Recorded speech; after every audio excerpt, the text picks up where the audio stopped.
In today's video, I'm going to teach you a couple of tips that you can apply to your super wide grip pull-ups to get the most out of the movement. So let's get started right away with the first tip. What you have to look at with super wide grip pull-ups is the fact that the forearms have to be diagonal.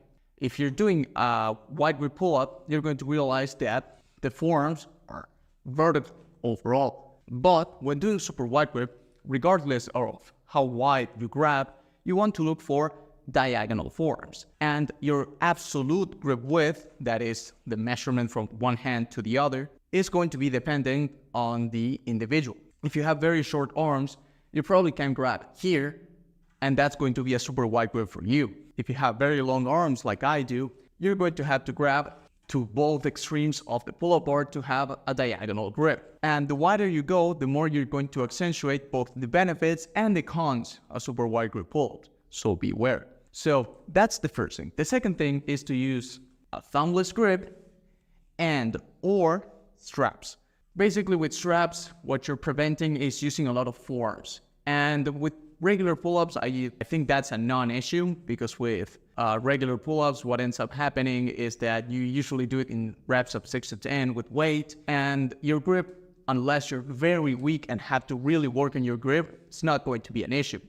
But because super wide grip pull-ups are way more concentric focused than your regular pull-ups, you're going to find yourself using the forearms way more. So to prevent that, first of all, you use a thumbless grip, and second of all, what you do is use straps, but do not grab the straps like this, like with your thumbs in front of the bar. Because if you do so, you're going to realize that you're going to have to extend your wrist to be stable. What you want to do is scoop, almost like a false grip, on top of the bar and have a thumbless grip. And then when you pull, you don't want to pull with your thumb or with those 3 fingers right here. You want to pull with the ulnar side of your hand, that is the ring finger and the pinky. So you don't want to pull like this. You want to pull from the outside in. So something like this. And you want to keep yourself as tight as possible. You don't want to be flopping around or doing more shoulder extension kind of thing. Something like this. You don't want to be doing something like this. You want to be as tight as possible, leaning back with your chest up and your shoulders back. You want to be like this and fully stretch. So from here, you pull from the outside in and see how tight you can get. Do not take this clip out of context. You can be tighter.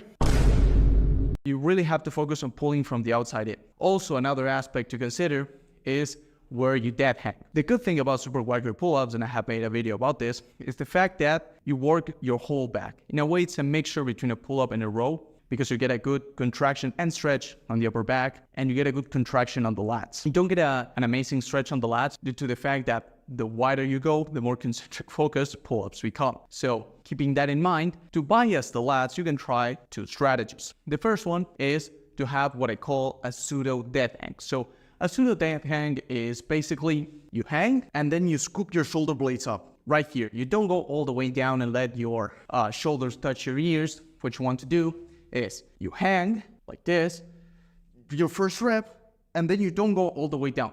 You go up to here. See, my arms are straight, but my lats are still quote unquote engaged. They are scooped. Keeping that in mind, what you're doing there is you're keeping tension on the lats. Another thing you can do, because when you do super wide grip pull-ups, the lats start to have leverage after the 90-degree mark. From here to here, you don't have a lot of lat tension, but here, you have way more. So what you want to do is you can use resistance bands to assist yourself. If you're not strong enough to do basic super wide grip pull-ups, you can try these as a build-up variation. Or if you're strong enough but still want to emphasize the lats this way, you can try doing them weighted. So weighted, banded, assisted, super wide grip pull-ups. You basically put the band, step on it. That's what she said. You're like this. And there, the movement becomes way more difficult at the top. Here's PCC, like just. To the 90-degree mark is a piece of cake, but once you go through that, it becomes hell. So from here, very easy, as you can see, but from here to here, it's very tough.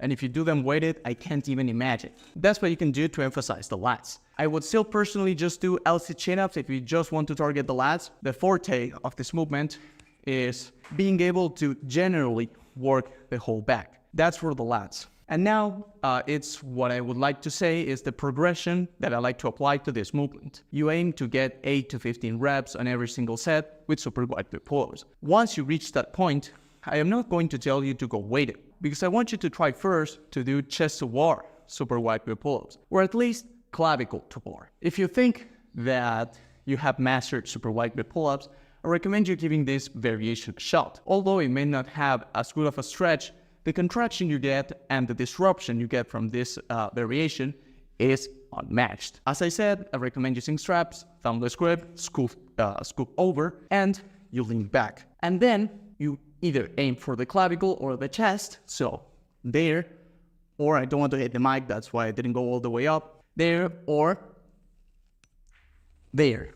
With that, what you're going to get is a huge contraction, and that exacerbated contraction is going to lead to an even better stretch. That's a tip and a way you can progress with just your body weight, because these are tough as balls. Then you can move on to sternum if you are really that strong, but I would recommend keeping it chest to bar or clavicle to make sure you have good technique. And lastly, and this is kind of an obvious one, is to control the eccentric. You don't, especially with this variation, because this variation can be very taxing on the joints, you don't want to be doing super wide grip pull-ups like this.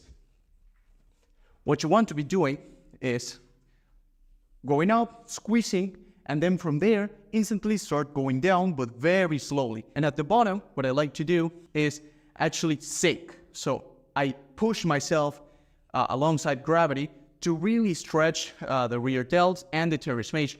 I grab very wide, I go all the way up, control, control, control, control, control, sink, push. So you can see I'm pushing. And this is giving me a massive stretch compared to doing it the regular way. Those are the tips that I have for you today. Hope you guys enjoyed. Leave me your thoughts in the comments below. Do you want to see more tips on other type of movements? Let me know. And as always, thanks for watching.